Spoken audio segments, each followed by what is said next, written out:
దేవుని వాక్య ధ్యానము నిమిత్తం దయచేసి పరమగీతములు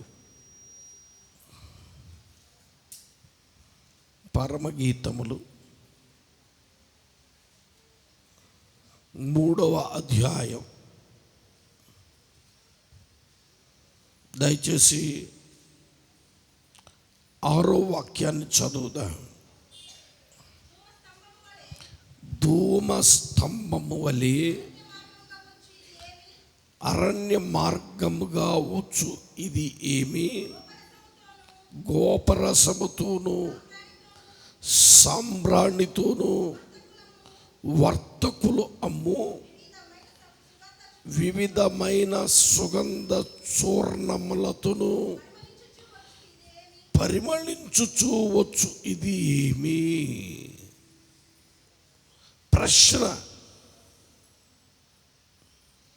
ప్రశ్నతోనే ప్రారంభమవుతుంది. ప్రశ్నతోనే ప్రశ్న. ఇదేమిటి అంటే 27వ వాక్యంలో, ఇదిగో సొలొమోను పల్లకి వచ్చుచున్నది అంటున్నాడు. ఏమిటి సొలొమోను పల్లకి అంటే, పల్లకి అనేదాన్ని ఒకటి ఉంటే ఆ పల్లకిని ఒట్టిగానే ఈ 60 మంది మోసుకుంటూ పల్లకి మోసుకునే వాళ్ళు ఒట్టి పల్లకి మోసుకొని వెళతారా, లేకుంటే పల్లకీలో ఎవరైనా ఉంటారా? ఎవరుంటారు? పల్లకీలో ఎవరుంటారు అమ్మా? పల్లకీలో ఎవరుంటారంటే రాయల్ ఫ్యామిలీ ఉంటుంది. మన ప్రభువు రాజు. రాయల్ ఫ్యామిలీ అనగా సంఘం. అందుకే బైబిల్ చెబుతుంది, సొలొమోను పల్లకి వచ్చుచున్నది. ఇప్పుడు దాకా ఇదేమి అని చెప్పినటువంటి ఈయన అంటున్నాడు, అది సొలొమోను పల్లకి. నిజమే, ఈ పల్లకి దేవుని సంగమునకు సాదృశ్యం. ఆమేన్, హల్లెలూయా. పల్లకిలో ఎవరుంటారు అంటే, పల్లకిని మోసేటటువంటిది ఉట్టి పల్లకి తీసుకొని వెళ్ళరు. పల్లకిలో రాణి ఉంటుంది. కనుక ఈ రాణి ఎవరు అంటే, దేవుని శ్రేష్టమైన సంఘం.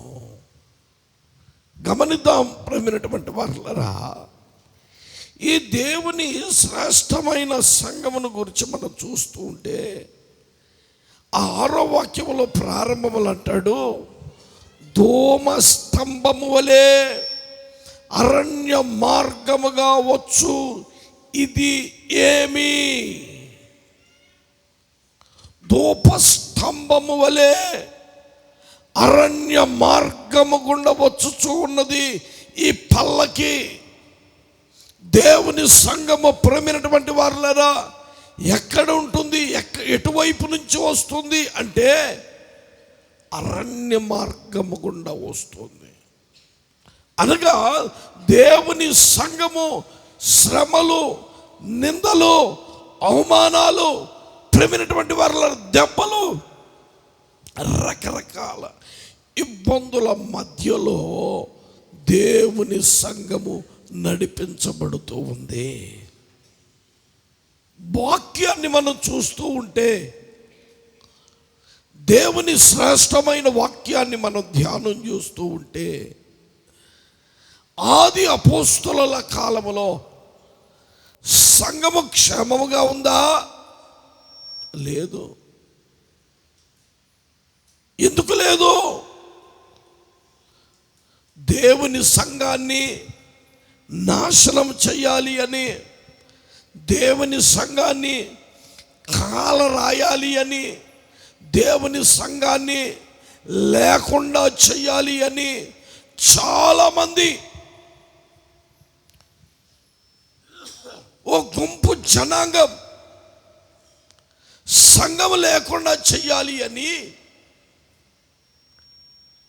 సంఘానికి విరోధముగా నడుము కట్టుకొని జీవించినటువంటి వాడు. అటువంటి వారిలో మనకి బాగా తెలిసినటువంటి వ్యక్తి సౌలు. పౌలుగా మార్చబడక మునుపు ఆయన పేరేం పేరంటే సౌలు. సౌలు దేవుని సంఘాన్ని నాశనం చేసి సువార్తను లేకుండా చెయ్యాలి అని, సువర్తమానం లేకుండా చేయాలి అని కంకణం కట్టుకు యెరూషలేములో ఉన్నటువంటి సంఘాల్ని చిన్నాభిన్నం చేసి, యెరూషలేములో ఉన్నటువంటి సంఘం ఈ విధంగా ప్రభుని ఆరాధించేటటువంటి శ్రేష్టమైన అనుభవము లేకుండా పోయింది. ఎక్కడ ఆరాధిస్తున్నారు వాళ్ళు అంతకు మునుపు అంటే, ఆది అపోస్తలుల కాలంలో ఎక్కడ ఆరాధిస్తున్నారు వాళ్ళు అంటే, సొరంగాలలో, లోయలలో, సమాధులలో వాళ్ళు దేవుని ఆరాధించుచు దేవుని సన్నిధిలో గడుపుతూ ఉన్నారు. యేసుని ఎవరైతే నమ్ముకున్నారో అని కనుక తెలిస్తే వెంటనే వాళ్ళని చిరచ్ఛాదనం చేయటం. యేసుని ఎవరైనా కలిగి ఉన్నారు అంటే వెంటనే అటువంటి వాళ్ళని ప్రవీణటువంటి వాళ్ళని సిలువ వేయటం. యేసుని ఎవరైనా నమ్ముకున్నారు అంటే వాళ్ళని తీసుకొని వెళ్ళి సలసల కాగుతున్నటువంటి నీళ్ళల్లో వేయటం, నూనెలో వేయటం. ఇటువంటి భయంకరమైన శిక్షలు ఆ దినాల్లో ఉన్నాయి. అటువంటి పరిస్థితులలో కూడా దేవుని పిల్లలు సంఘములో చేరి ఆరాధించుటను ఎన్నడూ విడిచిపెట్టలే. ఎన్ని శ్రమలు వచ్చినా, ఎన్ని నిందలు వచ్చినా, ఎన్ని అవమానాలు వచ్చినా, ఎన్ని సమస్యలు వచ్చినా దేవుని కలిగే ఉన్నారు కానీ దేవుని విడిచి వెళ్ళిన వారు కాదు. ఒకవేళ ఈ రోజులో అటువంటి పరిస్థితి వస్తే ఎంతమంది ఉంటారు? ఎంతమంది ఉంటారు? ఒకసారి మనల్ని మనమే ప్రశ్న చేసుకుందాం. ఎంతమంది ఉండగలం మనము? ఎంతమంది ప్రభు కావాలి, నాకు నేను చావనైనా చేస్తాను కానీ నాకు ప్రభువే కావాలి అని చెప్పగలిగిన వాళ్ళు ఎంతమంది ఉన్నారు ఈరోజు? నేనంటాను ఆ రోజులు బహు సమీపముగానే ఉన్నాయి. కారణం ఏమిటంటే ప్రభు రాబోతూ ఉన్నాడు. ప్రభు త్వరగా రాబోతూ ఉన్నాడు.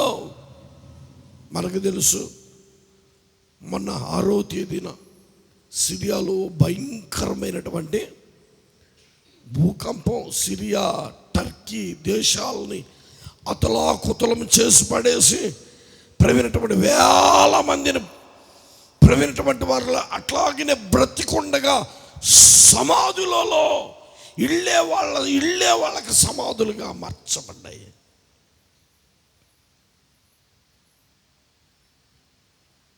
ఇంకొక సంగతి చెప్పనా, మనం నెమ్మదిగా ఉన్నాం అనుకుంటున్నామేమో, నెక్స్ట్ మనకేనంట. ఇండియా కంటే నెక్స్ట్ టార్గెట్ భూకంపం, టార్గెట్ నెక్స్ట్ ఇండియా.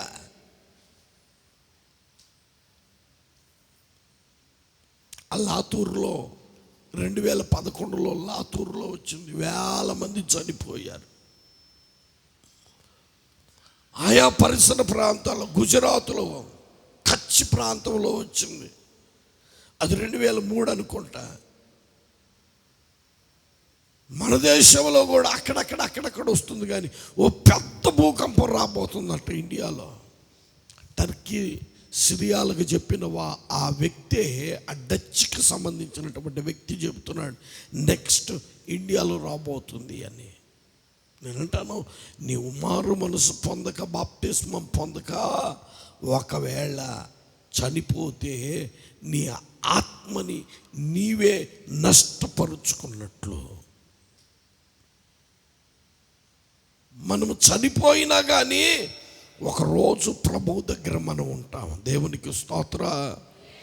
ఎప్పుడు మారు మనసు పొంది బాప్తిస్మం పొంది దేవుని శ్రేష్టమైనటువంటి బల్లలో పాలు పంపులు పొంది దైవ చిత్తానుసారముగా నీవు నడిపించబడినప్పుడు మనం చనిపోయిన తర్వాత కూడా మనకు ఒక ఆశ్రయం ఉన్నదే.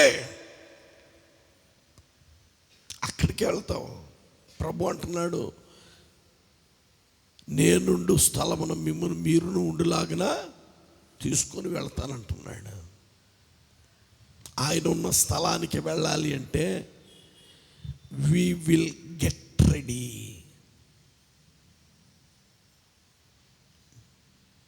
మనం రెడీగా ఉండాలి. నేను ఒకసారి ఆ ఒలింపిక్స్ గేమ్లో పరిగెత్తేటటువంటి రేసర్ను చూస్తే ఎంత పరిగెత్తుతున్నాడండి. నాకు ఆశ్చర్యం అనిపించింది. ఎంత బాగా పరిగెత్తుతున్నాడు. ఎందుకు పరిగెత్తుతున్నాడు? బహుమానం పొందాలని. కానీ ఈ పరిగెత్తేటటువంటి సంగతి అంతా ఒక కెమెరాలో షూట్ అవుతుంది. ఈ షూట్ చేసేటటువంటి వ్యక్తి ఇంత పెద్ద కెమెరా భుజం మీద పెట్టుకొని ఈ బహుమతి పొందేటటువంటి వారి కంటే ముందుగా పరిగెత్తుతున్నాడు. వాళ్ళకంటే ఎక్కువగా పరిగెత్తుతున్నాడు.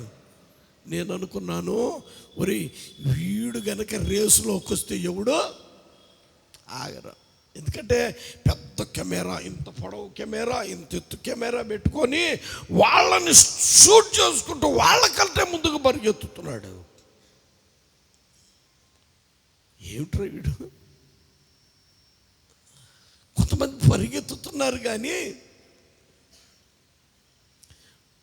ఆ కెమెరా పట్టుకొని ఎంత స్పీడ్గా పరిగెత్తి చేసినా కానీ వాడికి బహుమానం లేదు. వాడు ఎలలోనికి వచ్చి,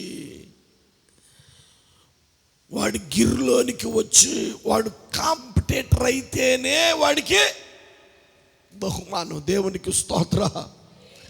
నువ్వు పరిగెత్తుతున్నావు, నువ్వు ప్రభువు కావాలనుకుంటున్నావు కానీ ఎక్కడికి రావట్లా?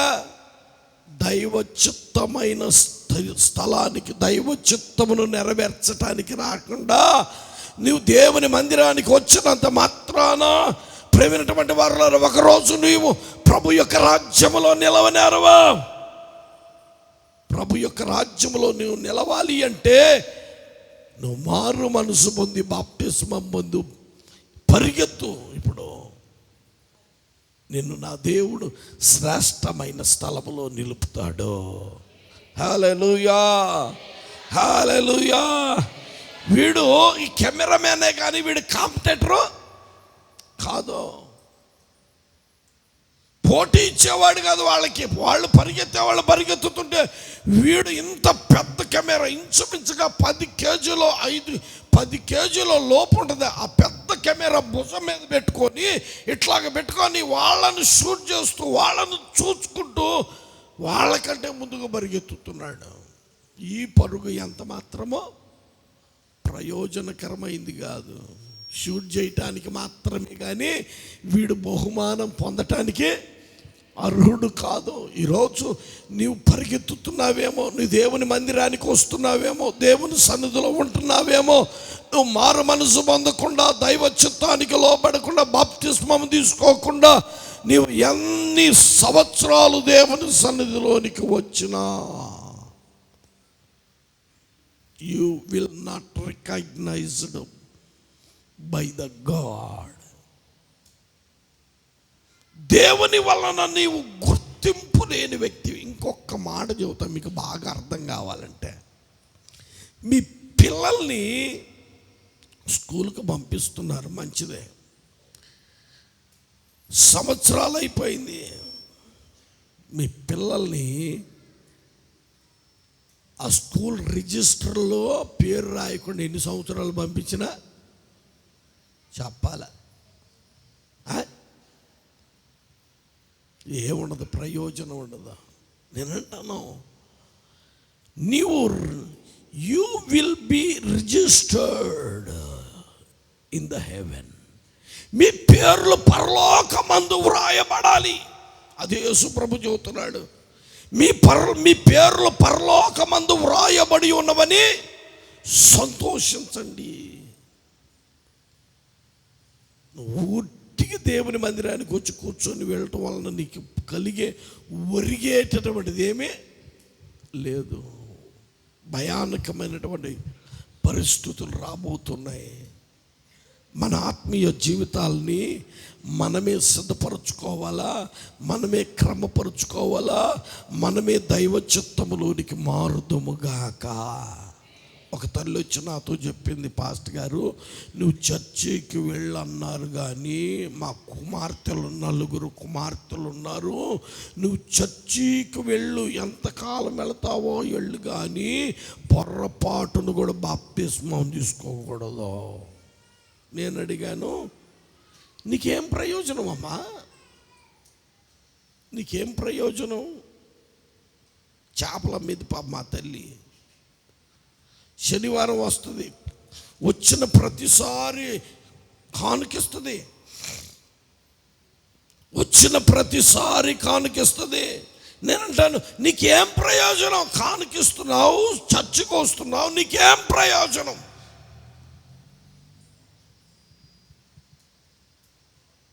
ప్రభు రాకడలో నీకు ప్రయోజనం కలగాలి అంటే నువ్వు మారు మనసు పొంది బాప్తిస్మం తీసుకో. ఒకరోజు ప్రభు వచ్చినప్పుడు మధ్యాకాశానికి మేఘాల మీద ఆయన ఉన్న స్థలానికి మనము కొనిపోబెడతాము. ఆమేన్, హల్లెలూయా. నేనంటాను, భయానకమైన పరిస్థితులు రాబోతున్నాయి. ఒకవేళ ఆ పరిస్థితులు మన ఇండియాలో వస్తే వాట్ అబౌట్ అస్? కనుక మన ఆత్మీయ జీవితాలని క్రమపరుచుకుందాం. ఇకనైనా దేవునికి స్తోత్ర. బైబిల్ చెబుతుంది, ప్రేమైనటువంటి వారలారా, సంఘము ఎటువైపు నుంచి వస్తుంది? అరణ్య మార్గము గుండా వస్తుంది. సంఘము ప్రేమైనటువంటి వారలారా, అరణ్య మార్గము గుండా వస్తుంది. సంఘము శ్రమలతో నింపబడేటటువంటి సమయం రాబోతుంది. సంఘము ప్రేమైనటువంటి వారలారా, హింసలను ఎదుర్కొనేటటువంటి దినం రాబోతుంది. సంఘము ప్రేమైనటువంటి వారలారా, దేవుని యొక్క సన్నిధిలో నిలిచిన మనము, సంఘములో ఉన్న మనము నిందల పాలు కాబోయేటటువంటి దినాలు ఉన్నాయి. ఈ దినాలలో అక్కడ వ్రాయబడిన మంచి మాట ఏమిటంటే, ధూపముతో నింపబడి ధూపస్తంభము వలె అరణ్య మార్గముగా వచ్చుచున్నది. ఇది ఏమి?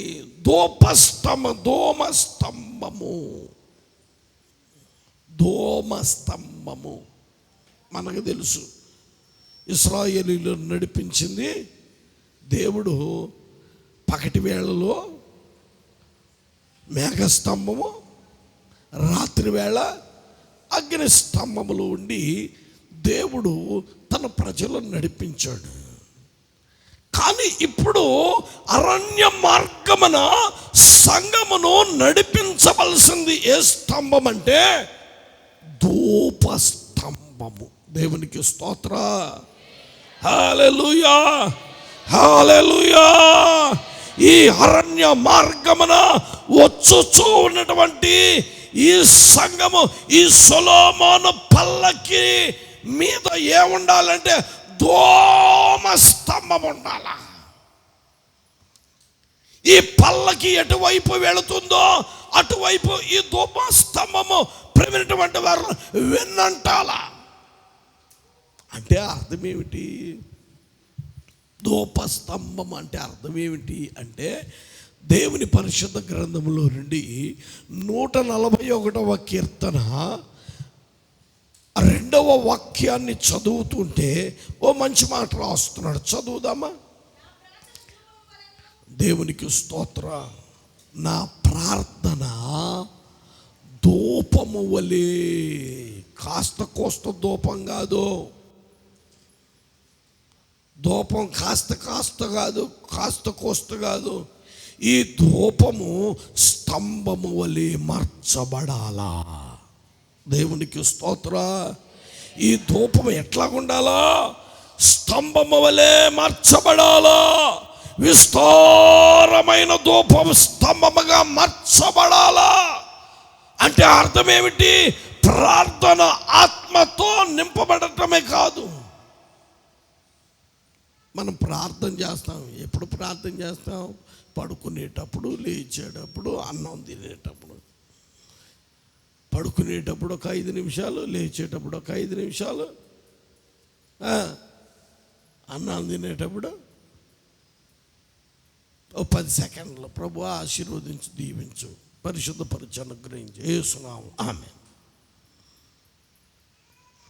కానీ ఈ ప్రార్థన చాలదు. శ్రమలలో సంఘము సరి అయిన మార్గములో నడిపించబడాలి అంటే, శ్రమలలో, ఇక్కట్లలో, నెమ్మది లేని స్థితిలో నీ ఆత్మీయ జీవితము సరి అయిన మార్గములో నడిపించబడాలి అంటే ఈ ప్రార్థన సరిపోదు.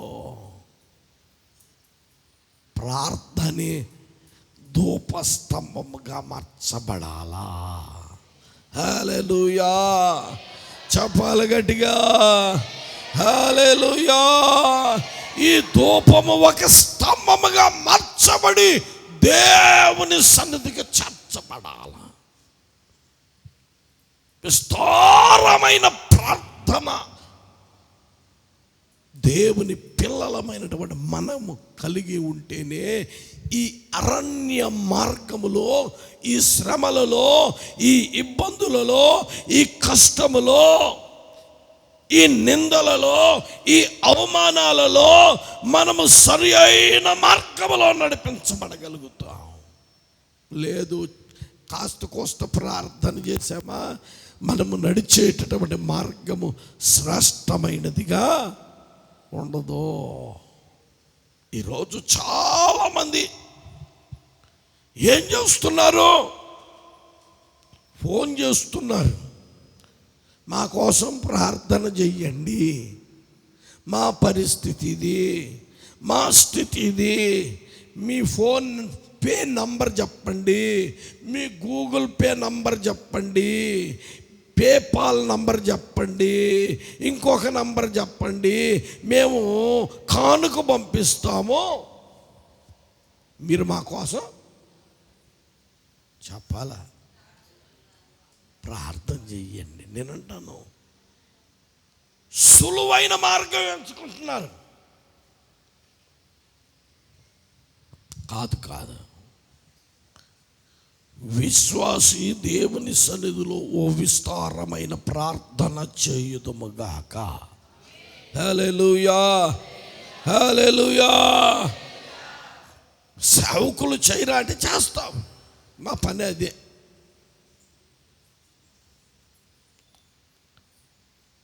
నేనంటాను, ఫోన్లో చేసే ప్రార్థన కాదు. కొంతమంది ఫోన్లోనే చేస్తారు ప్రార్థన, మిగతా రోజుల్లో ప్రార్థన అనేది ఉండదు. కొంతమంది సేవకులు ఏం చేస్తున్నారో తెలుసా? ప్రార్థన చేయటానికి ఓ 20,000 15,000 జీతం ఇచ్చి ఆ ఫోన్ దగ్గర కూర్చోబెట్టి, ఫోన్ వస్తే అటెంప్ట్ చేసి ఆ ఫోన్లో ప్రార్థన చేయటమే. మిగతా టైం అంతా పిచ్చాపాటి ముచ్చట చెప్పుకుంటాం. ఎంత దౌర్బల్యం. ఎవరైనా మనం ఫోన్ చేస్తే ఫోన్ అటెంప్ట్ చేస్తారు. హలో, మా పరిస్థితి, ప్రార్థన చేస్తారు, ఒక నిమిషం పెట్టేస్తారు. ఇంక వాళ్ళ ముచ్చట్లో వాళ్ళవే. నేనంటాను, ఇటువంటి వాళ్ళకి జీతగాడే అనంట. కానీ గొర్రెల కాపరి తన గొర్రెల కోసం ఏం చేస్తాడు? ప్రాణం పెడతాడు. దేవునికి స్తోత్ర. హల్లెలూయా, హల్లెలూయా. జీతగాడే. ఇవాళ ఇక్కడ ఉంటాడు, రేపు ఇంకొక దగ్గర ఉంటాడు. కానీ గొర్రెల కాపరి మారనే చెప్పాలా? మారడో ఒకే స్థలములో ఆ గొర్రెలను చూచుకుంటూ, ఆ గొర్రెలను నడిపిస్తూ, దాని యోగక్షేమాలు చూసుకుంటూ నడిపిస్తాడు. ఒక ఆమె చెప్పింది, ప్రతి వారం మీ పాస్టరేనా? మారడా? మాకు వారానికి ఒక పాస్టర్ వస్తాడు. ఒక ఆవన్నది, మాకు వారానికి ఒక పాస్టర్ వస్తాడు. నేనంటాను, రోజుకొక గొర్రెల కాపరి మారితే ఆ గొర్రెల యోగక్షేమం ఏమి తెలుస్తుంది? మారడు. మాకు వారానికి ఒక పాస్టర్ వస్తాడు వాక్యం చెప్పడానికి. నేనంటాను, వారానికి ఒక పాస్టర్ వస్తే నీ సంగతి ఏం తెలుసు?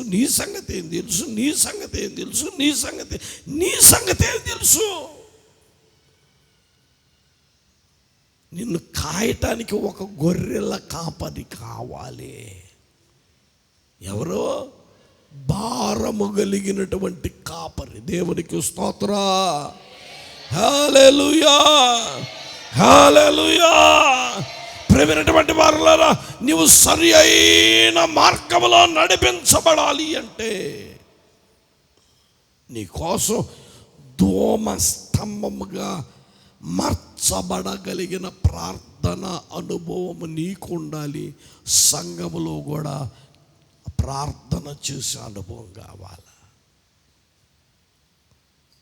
అంతేగాని ఏదో కాలక్షేపానికి వచ్చి 4 మాటలు చెప్పి ఎటు వెళ్ళేది అది సంఘము కాదు. ప్రైజ్ ది లార్డ్, హల్లెలూయా. అందుకే అక్కడ రాస్తున్న ఏ దోమం ఇది? ఏ దోమం అంట? గోపరసము సాంబ్రాణి, వివిధ రకములైన సుగంధ చూర్ణములు. గోపరసం. ఈ గోపరసం ఎట్లా ఉంటుంది? ఒక మాట చెప్పాలంటే, ఈ గోపరసం అనేదంట ఒక ముళ్ళ చెట్టు గనుక ఆ ముళ్ళ చెట్టు గాయం చేస్తే కత్తి తీసుకుని నరికితే ఆ ఘాటులో నుంచి బయటికి వచ్చేదే అదొక బంక. ఇంతకు మునుపు మేము చిన్నప్పుడు తుమ్మ చెట్లు చూసుకుంటూ తిరిగేవాళ్ళం. ఎందుకు? బంక చినిగిపోయిన పుస్తకాలకి బంక పూసుకొని కనిపించాలి. ఇప్పుడు అవసరంలా, వైట్ ప్లాస్టర్లు వచ్చినాయి. పుస్తకాలు జరిగినా కానీ ఆ వైట్ ప్లాస్టర్ వేస్తే కరుచుకుంటుంది. ఆ కింద ఉన్న పేర్లు కూడా కనపడతాయి. ఇంతకు మునుపు మాకు ఆ సౌలభ్యం లేదు. దేవునికి స్తోత్ర, హల్లెలూయా. ఈరోజు బంకే కాదు, చిన్న అంత బుడ్లో వచ్చినాయి గమ్ము. ఇంతకు మునుపు పోస్ట్ ఆఫీస్కి వెళితే దాంట్లో అంత గిన్నెలో బంకేసి దాంట్లో నీళ్లు పోసి పెట్టేవాళ్ళు. దాన్నే తీసుకొని ఆ స్టాంపులకి రాసుకొని అంటించి పంపించేవాళ్ళం. ఇప్పుడు అదేం లేదు. దేవునికి స్తోత్ర, ఎంత సౌలభ్యం పెరిగిందంటే ఇప్పుడు అంత టెక్నాలజీ పెరిగింది. దేవునికి స్తోత్రం చేద్దాం గట్టిగా. ఇది గోపరసము అనేది ఓ ముళ్ళ చెట్టు నుంచి వచ్చేటటువంటి ఓ బంక. ఈ బంక ఎట్లాగుంటుంది, దీన్ని తింటేనంటే అట్టాగా టేస్ట్ చేస్తే ఈ బంకని ఎట్లాగుంటుందంటే ఈ గోపరసం భయంకరమైన చేదు, భయంకరమైన చేదు. ఇంకొకటి అక్కడ రాసింది సాంబ్రాణి. ఈ సాంబ్రాణి కూడా ఏమిటో తెలుసా అమ్మా? ఏంటి సాంబ్రాణి? ఏమిటి, దేని నుంచి చేస్తారు సాంబ్రాణి అమ్మా?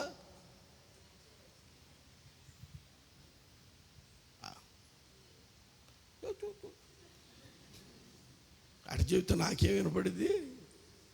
సాంబ్రాణి అనేది కూడా ఓ రకమైన చెట్టు నుంచి వచ్చేటటువంటి బంకే. అది కూడా దానిని బాగా ఎండబెట్టి దాన్ని కొంచెం ముక్కలుగా చేసి తీసుకొని వెళ్ళి నిప్పుల మీద వేస్తే ఏమైంది, పొగ వచ్చింది, కరిగిపోద్ది. అది రాయి కాదు, సాంబ్రాణి. చాలామంది అనుకుంటారు రాయి అనుకుంటారు. రాయి కాదు. రాయి అయితే నిప్పుల్లో వేస్తే కరిగిద్దా? రాయి అయితే నిప్పుల్లో వేస్తే కరిగిద్దా? కరగదు. ఇది ఒక రకమైన బంక. అందుకే ప్రవీణటువంటి బారులరా, ఇది ఓ రకమైన బంక. ఈ సాంబ్రాణి కూడా మనం తరచుగా చూస్తాం. తరచుగా సాంబ్రాణిని మనం చూస్తాం. సాంబ్రాణిని ఎప్పుడైనా టేస్ట్ చేసి చూసారా? చూడలేదు ఎవరు? యేసు రక్తం చెయ్యాలా, ఎక్స్పెరిమెంట్ చెయ్యాలి అమ్మా. చేదు. ఈ సాంబ్రాణి కూడా చేదే, కానీ చేదు కలిగినది ఇది. ఈ రెండు వస్తువులు నిప్పుల మీద వేస్తే ఏమవుతుంది? సువాసన వస్తుంది, సువాసన వెదజల్లుతుంది. ఎందుకయ్యా ఇంత చేదు కలిగినవి నిప్పుల మీద వేస్తే ఎందుకు సువాసన వస్తుంది? నేనంటాను, నీ ఆత్మీయ జీవితంలో ఈ సాంబ్రాణి కానీ గోపరసము కానీ వివిధ గంధ వర్గ చూర్ణములు కానీ ఇవన్నీ చేదుతో ఉన్నప్పటికీ దాని నిప్పుల మీద వేస్తే ఓ ధూపం వచ్చి ఆ ధూపము సువాసనగా ఉంటుంది. నేనంటాను, నీ ఆత్మీయ జీవితమే, నీ ఆత్మీయ జీవితంలో శ్రమలు, నిందలు, అవమానాలు, ఇబ్బందులు, సమస్యలు నీ జీవితంలో వచ్చినప్పుడు ప్రేమినటువంటి వారులను ఆ స్థితిలో నీవు చేసేటటువంటి ప్రార్థన అది ఇంపైన సువాసనగా మార్చబడుతుంది. హల్లెలూయా, హల్లెలూయా. అందుకే ప్రేమినటువంటి వారులారా, మనము ఎప్పుడైతే దేవుని సన్నిధిలో నిలిచి ప్రార్థన ఆత్మచేత నింపబడతామో అది నీ జీవితానికి యోగ్యకరంగా మార్చబడుతుంది. ఒక మంచి సంగతిని జ్ఞాపకం చేస్తా. హన్నా పాపం పిల్లలు లేరు, గొడ్రాలు. అందరూ చూచిన వాళ్ళందరూ గొడ్రాలు గొడ్రాలు గొడ్రాలు గొడ్రాలు అని నిందిస్తూనే ఉన్నారు, హేళన చేస్తూనే ఉన్నారు. తన వైరి అయిన పెనిన్నా కూడా నాకు పిల్లలు కలిగారు, నీకు పిల్లలు లేరు అని సూటిపోటి మాటలు, గాయపడేటటువంటి మాటలు మాట్లాడుతూ ఉంటే ఈ గాయాలతో ప్రేమినటువంటి వారులరా, ఈ ఇబ్బందులలో, ఈ సమస్యలలో, ఈ దుఃఖములో దేవుని సన్నిధిలోనికి వెళ్ళి తన సంగతి అంతా చెప్పింది. ఒక్క మాటలో చెప్పాలి అంటే నీళ్ళు కొమ్మరించినట్లుగా తన హృదయం అంతా దేవుని సన్నిధిలో కొమ్మరించింది. ఆశ్చర్యం ఏమిటంటే ఆ దినము నుండి ఆమె జీవితంలో దుఃఖముఖిగా ఉండుట మానేను. నేనంటాను, మన జీవితంలో దుఃఖము కలిగిందా? ఎవరైనా మనలను హేళనగా మాట్లాడుతున్నారా? ఎవరైనా మనలను నిందిస్తున్నారా, అవమానిస్తున్నారా? మనం ఏమీ మాట్లాడొద్దు. దేవుని సన్నిధిలోనికి వెళ్ళి దేవుని పరిశుద్ధ పాదాల చెంత ఆ మహిమాన్వితుడైన దేవునికి ధూపము వేయగలిగిన అనుభవం నీకుంటే, ఆ గాయపరచబడిన అనుభవాలలో, ఆ నిందించబడిన అనుభవాలలో, ఆ శపించబడిన అనుభవాలలో ప్రభు పరిశుద్ధ పాదాల చెంతకు వచ్చి, ప్రభువా నా పరిస్థితి దయ్యా అని ప్రార్థించగలిగితే ఆ నిందలు, ఆ అవమానాలు నీ జీవితంలో మహిమ కలిగిన సువాసనగా నా దేవుడు మార్చగలడు. హల్లెలూయా. చదువుదాం గట్టిగా, హల్లెలూయా. ఈ మధ్యాహ్న కాలపు వేళలో ప్రేమినటువంటి దేవుని పిల్లలారా, ఎవరి జీవితంలో నైతే విస్తారమైన ప్రార్థన ఉంటుందో ఆ ప్రార్థనలలో ద్వారానే నీ జీవితము సువాసనగా మార్చబడుతుంది. చేదైన అనుభవాలు, నిందలు, అవమానాలు, కొట్టబడుట, ఈడ్చబడుట. ఎందుకండి ఆ రోజులలో ఆది అపోస్తలుల కాలములో ఎందుకు అద్భుతాలు జరిగాయి, ఎందుకు మహత్కార్యాలు జరిగాయి? వారు వెళుతూ ఉంటేనే వారి నీడబడి రోగులు స్వస్థత పొందారు. ఎందుకండి ఆ రోజులలోనే సేవకులను ప్రమైనటువంటి వారులారా గుర్రాలకేసి కట్టి ఈడ్చుకొని వెళ్ళేటటువంటి అనుభవం. ఆ రోజులలోనే ఎవరైనా యేసు ప్రభు నమ్ముకున్నారు అంటే రాళ్లతో కొట్టి కొట్టి కొట్టి కొట్టి కొట్టి చంపినటువంటి ఆ పరిస్థితుల్లో జరగలేదా? యవనస్తుడైనటువంటి స్టెఫన్ని ఏం చేశారండి? రాళ్లతో కొట్టి కొట్టి కొట్టి కొట్టి చంపేశారు. తన ఇబ్బందులలోనే, తన కష్టములోనే, తన అవమానములోనే ఏం చేశాడంట? స్టెఫను మోకాళ్ళ మీద ఉండి ప్రార్థన చేయటం ప్రారంభించాడు. ప్రార్థన మానలేదండి. ఈరోజు ఎంతమంది ప్రార్థనను మానారు? నీ సమస్యను బట్టి, నీ కన్నీటిని బట్టి, నీ అవమానాన్ని బట్టి, నీ దుఃఖమును బట్టి, నీ శ్రమలను బట్టి ప్రార్థన మానేవా? నువ్వు ఎంత మాత్రము దేవునికి సువాసన కలగ చేయగలిగిన వ్యక్తివిగా మార్చబడలేవు. నీ జీవితంలో ప్రార్థన ఆత్మ ఉంటే ఆ నరకబడిన అనుభవములోనే, ఆ నరకబడిన అనుభవాలలో నుండి స్రవించుచున్నటువంటి ఆ వేదనకరమైన పరిస్థితులలోనే నీవు దేవునికి ప్రార్థించుచుండగా నా దేవుడు నీ చేదైన అనుభవాల్ని శ్రేష్టమైన సువాసనలుగా మార్చగలడు. హల్లెలూయా, హల్లెలూయా, హల్లెలూయా. నిజమే, దైవ లేఖనాలు మనం చూస్తుంటే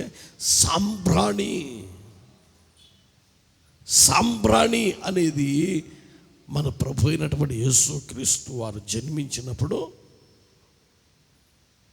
జ్ఞానులలో ఒక వ్యక్తి ఏం తీసుకొని వెళ్ళాడంటే, దేవునికి బహుమతిగా కానుకగా ఏం తీసుకుని వెళ్ళాడు? సాంబ్రాణి. యేసు ప్రభు దగ్గరికి ఏం తీసుకొని వెళ్ళాడు? సాంబ్రాణి. సాంబ్రాణి అనగా ప్రేమైనటువంటి వారు ప్రార్థన అనుభవం. మనం ఒక దినమున ప్రభువుని మనం ఎదుర్కోవాలి అంటే, ప్రభువుని మనం కలుసుకోవాలి అంటే, ప్రభు సన్నిధిలో మనం నిలవాలి అంటే, ప్రార్థన ఆత్మ నీ జీవితంలో ఉంటేనే యేసు ప్రభువుని ఎదుర్కోగలం. ఆయనకి మనము కానుకగా ఏమి ఇవ్వాలి? ప్రార్థనే. వెండి ఇస్తామా, బంగారం ఇస్తామా? అవన్నీ ప్రభు నీకు ఇచ్చినవే. ప్రభు నీకు ఇచ్చినవే. నేను ఎంత ఇస్తున్నానో తెలుసా? 10వ భాగం నెలకి 10,000 ఇస్తున్నా నేను అనంది ఒక ఆమె. నేను అన్నాను, ప్రభు ఇవ్వబట్టి ఇచ్చావు, లేకుంటే నీవిస్తావా? చెప్పరు ఏంటండి? ప్రభు ఇచ్చిన దాంట్లో 90% నీవు తీసుకుంటున్నావు, 10వ వంతు దేవుని సన్నిధికి ఇస్తున్నావు, లేకుంటే ఇస్తావా నువ్వు? నెవర్. మెయిన్ పార్ట్ నువ్వు తీసుకుంటున్నావు, దేవునికి 10వ వంతు ఇస్తున్నావు. అది ఆజ్ఞ కాబట్టి. నేను ఎంత ఇస్తున్నానో తెలుసో? ఆయన ఇవ్వకపోతే నువ్వేమిస్తావు? ఇక ఆయన ఆకాశపు వాకిలి విప్పాడనుకోండి, మనం ఎంతైనా ఇవ్వగలం. ఆయన మూసేస్తే ఏమి ఇవ్వగలం? అందుకే ప్రేమైనటువంటి వారులారా, దేవునికి మనం ఏమి ఇవ్వగలము? అందుకే వేలాది నదులంత విస్తార తైలము అది ఆయనదే. జ్యేష్ఠ కుమారుడు అది ఆయనదే. బైబిల్ చెబుతుంది, కుమారులు దేవుడిచ్చు బహుమానం, స్వాస్థ్యం. కుమారులు దేవుడిచ్చు స్వాస్థ్యం. ఆయన ఇచ్చినయే. కానీ మనము దేవునికి ఏమి బహుమతిగా ఇవ్వాలి? మన గిఫ్ట్ ఏమి ఇవ్వాలి దేవునికి? క్యాండిల్ తీసుకొచ్చి వెలిగించాలి కదా. నేను గోవాలో సేవ చేసేటప్పుడు, గోవాలో సందుకు మూలకి ఒక సిలువ వేసి, ఒక సిమెంట్తో ఒక సిలువ వేసి, ఆ సిలువ దగ్గర అంత పంచదార పోస్తారు. ఒక దోషుడు పంచదార. ఇక ఎక్కడున్న సేవలు మొత్తం ఆడికే వస్తాయి. గోవాలో ఎక్కడున్న తాగుబోతులందరూ ఎక్కడికి వెళ్తారంటే గోవాకి వెళ్తారు. ఎందుకు? ఆ గోవాలో ఈ మందు అనేది చాలా చౌక, కారు చౌక.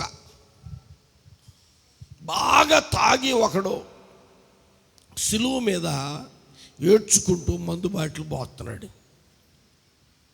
ఇది యేసయ్యకి కానుక. రకరకాల కానుకలు ఇస్తాం, కానీ మనము దేవునికి ఇవ్వాల్సిన శ్రేష్టమైన కానుక ఏమిటంటే సాంబ్రాణి, అనగా ప్రార్థన. ప్రార్థనలో కూడా ఏం చేయాలి మనం? మన కోసం కాదు, నశించిపోతున్న ఆత్మల కొరకు ప్రియమైనటువంటి వారిని విజ్ఞాపనములు చేసేటటువంటి వారిమై మనము దేవుని సన్నిధిలో నిలుచుదముగాక. హల్లెలూయా, హల్లెలూయా. చెబుదాం గట్టిగా. గోపరసము సాంబ్రాణి. బైబిల్లో ఓ మంచి మాట. అక్కడే 4వ అధ్యాయము, దయచేసి 6వ వాక్యాన్ని చదువుతుంటే ఓ మంచి మాట రాస్తుంది.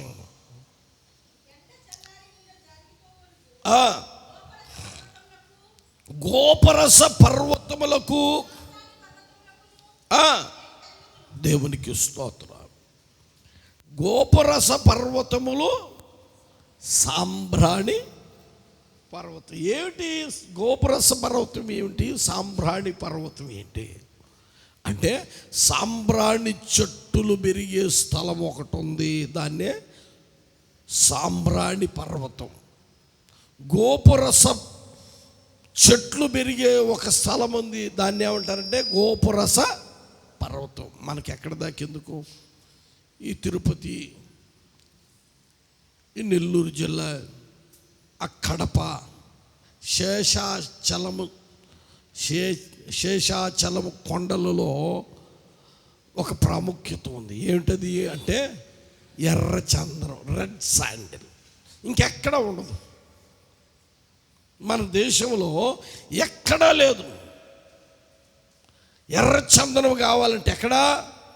శేషాచలం కొండలు, శేషాచలపు పర్వతాలు. అట్లాగనే ప్రియమైనటువంటి వారలారా, దేవుని పరిశుద్ధ పాదాల చెంత చేరిన మన జీవితాలలో గమనించగలిగిన మంచి మాట ఏమిటంటే, అరణ్య మార్గములో దేవుని పిల్లలమైనటువంటి నీవు ఇబ్బందులలో ఉన్నప్పుడు, నీవు సమస్యలలో ఉన్నప్పుడు, నీవు నిందలలో ఉన్నప్పుడు, నీవు శ్రమలో ఉన్నప్పుడు, నీ జీవితంలో ఏమి కావాలి అంటే గోపరసముతోనూ సాంబ్రాణితోనూ ధూపము వేయబడిన అనుభవము కావాలి. అనగా ప్రార్థించే అనుభవము కావాలా. నీకోసం ఇంకొకరు ప్రార్థన చేస్తారు, అది లెక్కలోకి రాదు. నీవు ప్రార్థించేటటువంటి వ్యక్తివై ఉండాలి. యాజకుడు ఎట్లాగ ప్రార్థన చేయాలి అంటే చక్కటి మాట చెబుతున్నాడు. ఆ మాటను ఒకసారి మనం చదువుదామా ప్రియమైనటువంటి వారలారా? లేవి కాండము దయచేసి 16వ అధ్యాయము, లేవి కాండము దయచేసి 16వ అధ్యాయము 13వ వాక్యాన్ని మనం చదువుతుంటే, ఆ ధూపము మేఘము వలె శాసనముల మీదనున్న కరుణాపీఠమును కమ్ముటకు యెహోవా సన్నిధిని ఆ అగ్ని మీద. దేవునికి స్తోత్రం. ఇక్కడ మంచి మాటను చూస్తున్నాం. ప్రత్యక్షపు గుడారం ఉంది. ఈ ప్రత్యక్షపు గుడారములో 3 భాగాలు. ఒకటి ఆవరణము, రెండవది పరిశుద్ధ స్థలము, మూడవది అతి పరిశుద్ధ స్థలము. ఆవరణములో 2 వస్తువులు ఉంటాయి. ఆ ప్రత్యక్షపు గుడారము ఆవరణములోనికి మనం అడుగు పెట్టగానే మనకు కనిపించేది ఏమిటంటే, ప్రేమైనటువంటి వారలారా, ఏమిటి? ప్రాకారమా? గంగాళం కాదు. గంగాళానికి ముందు ఒకటి ఉంటుంది. స్తోత్రం. దేవునికి స్తోత్రం చూద్దాం గట్టిగా. దాని పేరు ఏం పేరంటే బలిపీఠము. ఏమిటి? బలిపీఠం. బలిపీఠమును దాటుకొని కొంచెం ముందుకు వెళితే ఇప్పుడు కనిపించేది ఏమిటంటే ఇత్తటి గంగాళం. దీనిని ఆవరణం అంటారు. ఈ ఆవరణమును దాటుకొని ఇంకా కొంచెం ముందుకు వెళితే పరిశుద్ధ స్థలము వస్తుంది. ఈ పరిశుద్ధ స్థలములో ప్రియమైనటువంటి వారలారా, ఇదిగో ఇటువైపు చూస్తే దీపవృక్షము, ఇటువైపు చూస్తే ప్రియమైనటువంటి వారలారా సన్నిధి రొట్టెల బల్ల. ఇదిగో అతి పరిశుద్ధ స్థలానికి ఒక తెర ఉంటుంది. ఆ తెరకి ప్రక్కనే ధూపవేదిక ఉంటుంది. ఈ ధూపవేదిక ఆనుకొనే ఒక తెర ఉంటుంది. ఆ తెరను కూడా దాటుకొని వెళితే అతి పరిశుద్ధ స్థలము. ఆ అతి పరిశుద్ధ స్థలములో ఇదిగో ఇక్కడ ఉన్నటువంటి ఈ ధూపవేదిక, ఈ తెరకి ఇటువైపేమో ధూపవేదిక, ఈ తెరకు ఆవల వైపేమో నిబంధన మందసము ఉంటుంది. దేవునికి స్తోత్రం. ఇప్పుడు యాజకుడు వెళ్ళి ఈ ధూప వేదిక మీద ధూపం వేయాల. యాజకుడు వెళ్ళి ఈ ధూప వేదిక మీద ధూపం వేయాలి. ఎట్లాగ వేయాలి? అక్కడ ఆ 13వ వాక్యములో ప్రారంభములు అంటున్నాడు, ఎట్లాగుండాలి ఆ ధూపము? మేఘము వలె. దేవునికి స్తోత్రం. హల్లెలూయా. మేఘము వలె అంటే ధూప స్తంభముగా మార్చబడాలి. ఓ దట్టమైన పొగగా మార్చబడాలి. ఓ శ్రేష్టమైన మేఘముగా మార్చబడాలి. ఈ మేఘము ఎక్కడికి వెళ్ళాలి? శాసనములు కలిగినటువంటి కరుణాపీఠము దగ్గరికి వెళ్ళాలి. కారణం ఏమిటి? ఈ ధూపము ఇక్కడ నుంచి ఆవలన ఉన్నటువంటి అతి పరిశుద్ధ స్థలములోనికి ఈ ధూపము మేఘము వలె, లేకుంటే ప్రేమైనటువంటి వారులారా ధూపము ఓ స్తంభం వలె మార్చబడి శాసనములు కలిగిన కరుణాపీఠం దగ్గరికి వెళ్ళాలా. ఎందుకు వెళ్ళాలా? కరుణాపీఠములో ఎవరున్నారు? కరుణాపీఠములో నుండి మహిమ కలిగిన దేవుడు తన ప్రజలతో మాట్లాడుతూ ఉన్నాడు. హల్లెలూయా, హల్లెలూయా.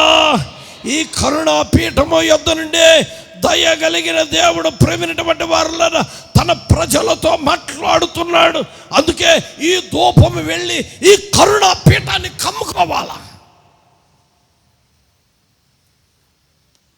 అనగా మన ప్రార్థన యేసయ్య దగ్గరికి చేరాలా. కరుణాపీఠం ఎవరంటే మన ప్రభు అయినటువంటి యేసుక్రీస్తు వారు. అందుకే మన ప్రార్థన ప్రేమైనటువంటి వారు మేఘము వలె, మన ప్రార్థన ధూపము వలె, మన ప్రార్థన ప్రేమైనటువంటి వారులరా మేఘము వలె వెళ్ళి ఆ కరుణాపీఠాన్ని కమ్ముకోవాలా. ఎప్పుడైతే కరుణాపీఠమును ఈ ధూపము అనేటటువంటి మేఘము కమ్ముకుంటుందో అప్పుడు కరుణాపీఠములో నుండి మహిమ కలిగిన దేవుడు తన ప్రజలతో మాట్లాడతాడు. ఈరోజు మన జీవితాలలో దేవుడు మనతో మాట్లాడేటటువంటి రీతిలో మనము ప్రార్థన చెయ్యాలి.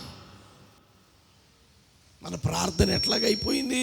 ప్రభువా స్తోత్రం, స్తోత్రం, స్తోత్రం, స్తోత్రం. ప్రభువా నీకు స్తోత్రం, నాకు ఆత్రం. మన ప్రార్థన ఎట్లాగైపోయిందంటే ప్రభువా నీకు స్తోత్రం, నాకు ఆత్రం. నీ ప్రార్థన, నీ ధూపము మేఘము వలె మార్చబడునుగాక. నీ ధూపము ప్రేమైనటువంటి వారులరా స్తంభము వలె మార్చబడునుగాక. ఈ ధూపము స్తంభముగా మార్చబడి ఈ ధూప వేదిక మీద వేయబడినటువంటి ఈ ధూపము స్తంభము, ఈ మేఘము వెళ్ళిపోయి అద్దరినున్నటువంటి అవతల ఉన్నటువంటి మందసము మీద ఉన్న కరుణాపీఠాన్ని కమ్మాల. అంత ప్రార్థన కావాలా. చాలామంది ప్రార్థన లేని వారిగా ఏదో ధూపం వేశామా, చిన్న చిన్న ధూపం కాదు, ఈ ధూపం ఎట్టాగా మారాలా? మేఘము వలె మార్చబడాలా. విస్తారమైన ప్రార్థన మన జీవితాలలో కలిగి ఉండాలని ఈ వాక్యం సెలవిస్తుంది. ఈ ప్రార్థన వలననే ప్రభు మనతో మాట్లాడతాడు. లేకపోతే ప్రభు మాట్లాడాడు. నీ ప్రార్థన కరుణాపీఠమును కమ్ముకోవాలా, ఆయనను కదిలించాలి. నీ ప్రార్థన జీవితమే నీ జీవితంలో నెమ్మదిని కలిగి ఉండటకు కారణమవుతుంది. హల్లెలూయా, హల్లెలూయా. ప్రార్థన లేని వారిగా కాదు, ఏదో అరాకొర ప్రార్థన కాదు. మన జీవితంలో ఎన్నటెన్నటికి మన ధూపము ఎట్లాగ మార్చబడాలి అంటే మేఘము వలె. ఎక్కడికి వెళ్ళాలా ఈ మేఘం? కరుణాపీఠమును కమ్ముకొనుటకు వెళ్ళాలా. అట్టి అనుభవాలలోనికి మన జీవితాలు మార్చబడాలి అంటే సంఘానికి ఏమి కావాలి అంటే ప్రార్థన కావాలా. నేను అంటాను, ప్రార్థన లేకపోతే మన జీవితంలో ఏ కార్యం జరగదు. ఒక భక్తుడు అంటాడు, ప్రార్థన లేని వారంట ప్రాణము లేనివారు. ప్రార్థన లేనివారు ప్రాణము లేనివారు. నీ ఆత్మీయ జీవితంలో నీవు నిజముగా ప్రాణము కలిగిన వ్యక్తివిగా ఉన్నావా? పాటలకున్నాయి కానీ స్థలాలు, పాట ఇవ్వకపోతే ముక్కు వంకర పోద్దు, కానీ ప్రార్థన చేయటానికి మాత్రం నాకు రాదు ప్రార్థన.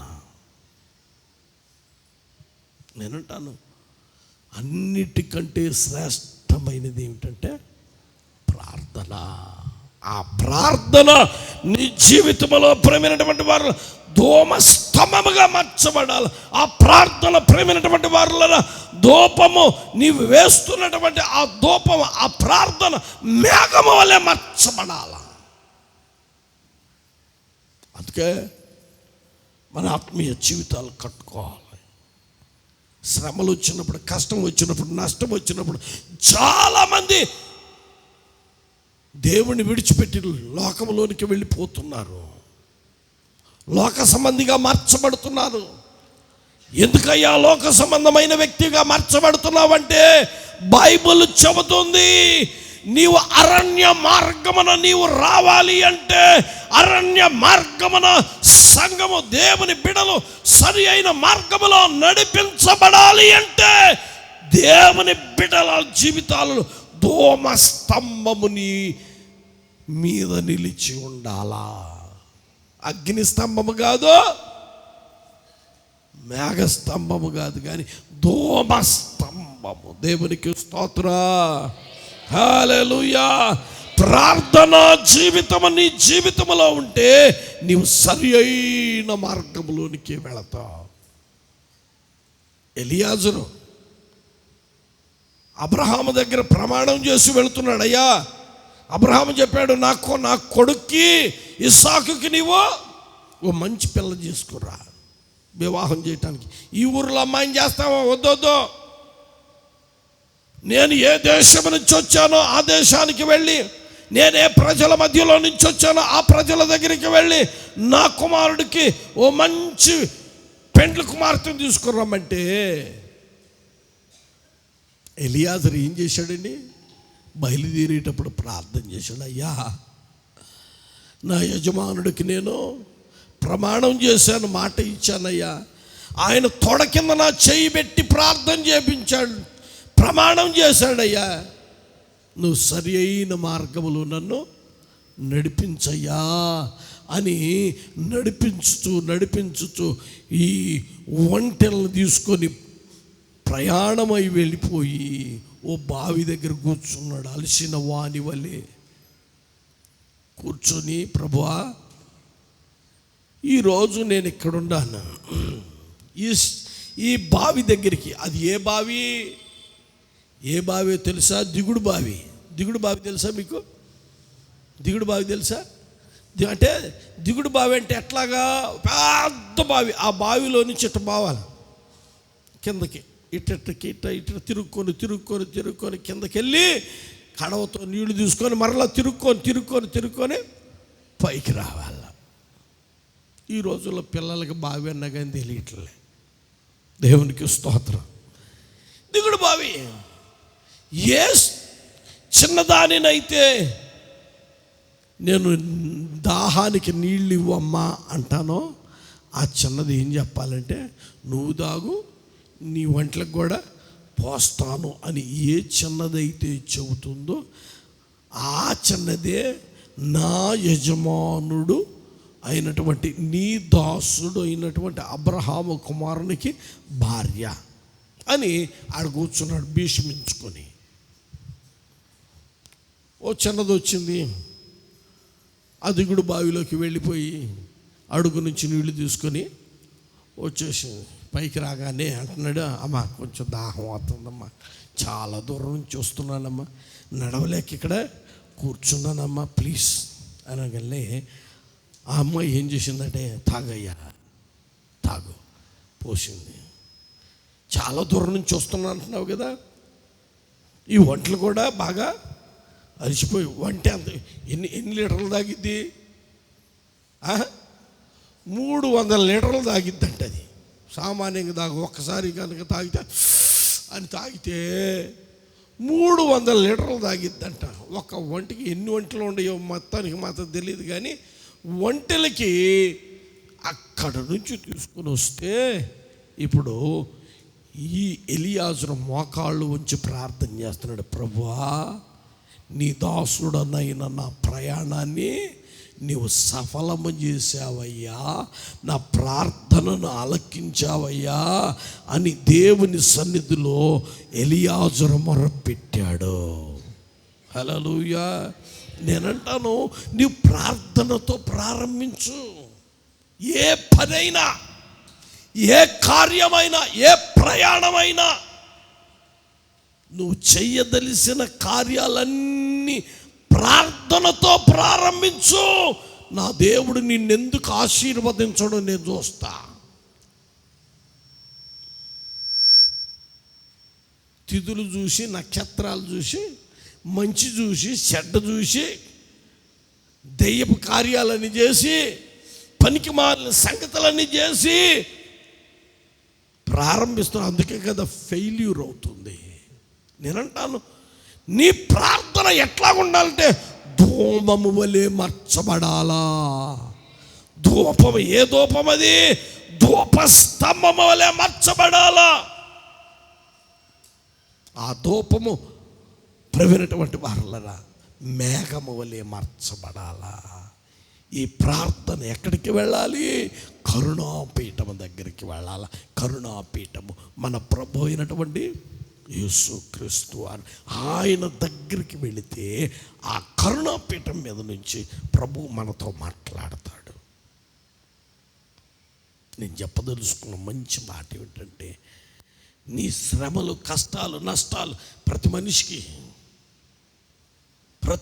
మనిషికి శ్రమలు, కష్టాలు, నష్టాలు వస్తాయి.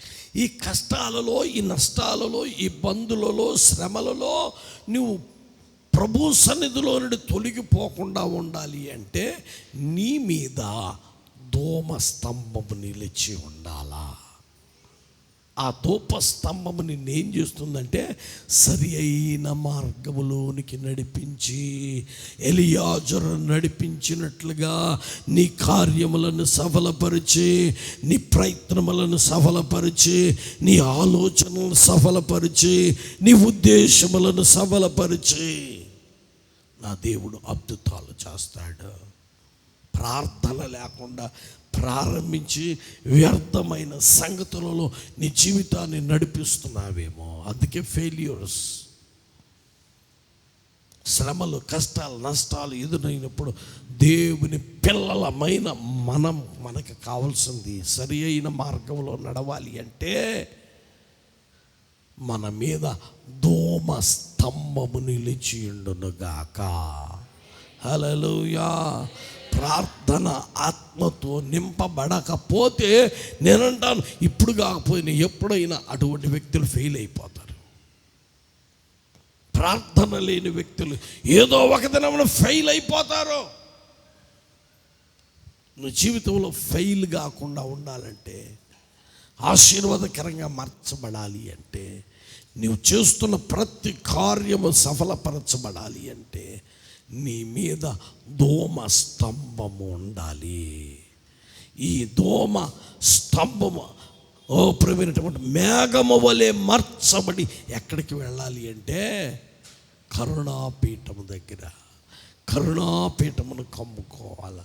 అప్పుడే మన జీవితాలలో దయగలిగిన దేవుడు మహా అద్భుతాలు చేయుటకు ఆయన కృప సత్య సంపూర్ణుడు గనుక ఈ మాటల చేత మన ఆత్మీయ జీవితంలో, క్రైస్తవుని జీవితంలో ప్రార్థన ఆత్మ కావాలని ఇది మధ్యాహ్న కాలపు వేళ మనతో మాట్లాడి ఉండగా అటు అనుభవంలో మన జీవితాలు కట్టుకొని స్థిరపరచబడి ఆయన రాజ్యము కొరకు సిద్ధపడుదుముగాక. ఆమె